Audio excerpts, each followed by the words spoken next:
who to vote for among the sea of candidates, or whether to vote at all. This seems to be the choice the nearly 58 million eligible voters face, and the political establishment is urging Iranians to come out and cast their ballots. The Supreme Leader's televised speech telling people it's their religious duty to vote. And despite the disqualification of many of his reformist allies, President Hassan Rouhani has echoed a similar message. We can defeat the US with our solidarity and power. High turnout on election day will make the US angry and upset. Low turnout will make them happy. But with fears that turnout will be lower than usual, are their words enough to convince Iranians? Yes, certainly I will vote. I will vote for someone who I know of and have done some research to see if they are an accountable person or not. The society has some problems which must be fixed. As Iranian youth, our religious duties recommend us to participate and make appropriate decisions about our country. I vote so we can choose a representative who can reflect the people in the parliament. In a cafe in North Tehran, they see little point in taking part. I'm not voting. What is the point? The cost of everything is high. Petrol has gone up. A car costs more. How do we get by? No one is addressing these issues.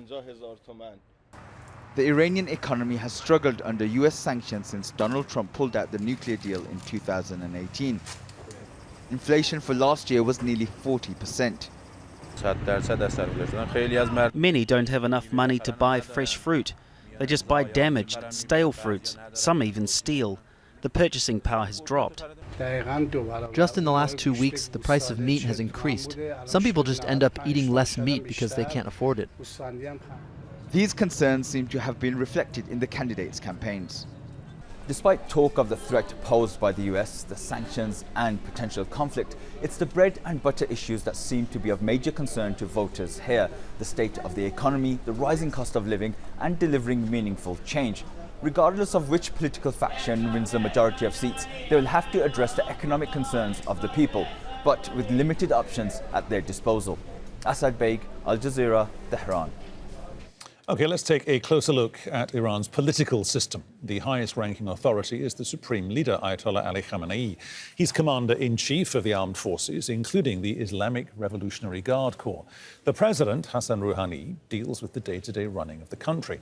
Then there's the 290-member parliament, but candidates are only eligible to run if Iran's Guardian Council approves. It has 12 members, and 6 of them are appointed by the Supreme Leader. Well, as we mentioned, the council barred thousands of people from running in this latest election.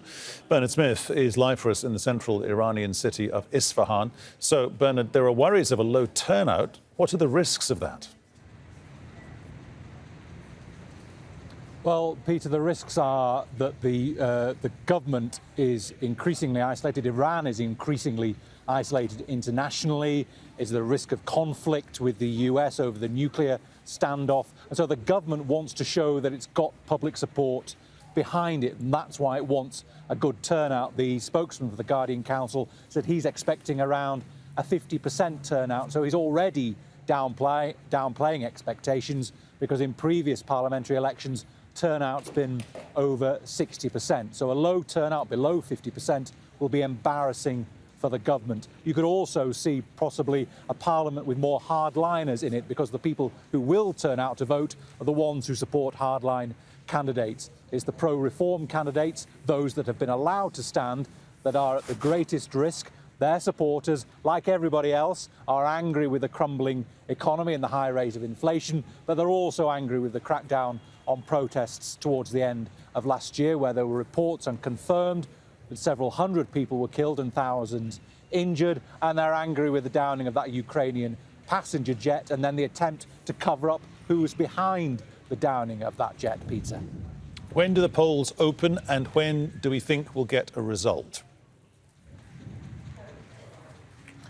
3.5 million voters here in Isfahan, Peter. For them and the rest of the country, polls open at 8 o'clock in the morning. They're scheduled to close around 6 in the evening, but that can easily be extended depending on the turnout. The results start trickling through on Saturday. You'll get a fuller picture of the makeup of Parliament early next week.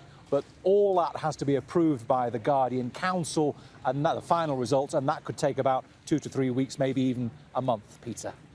Bernard, many thanks.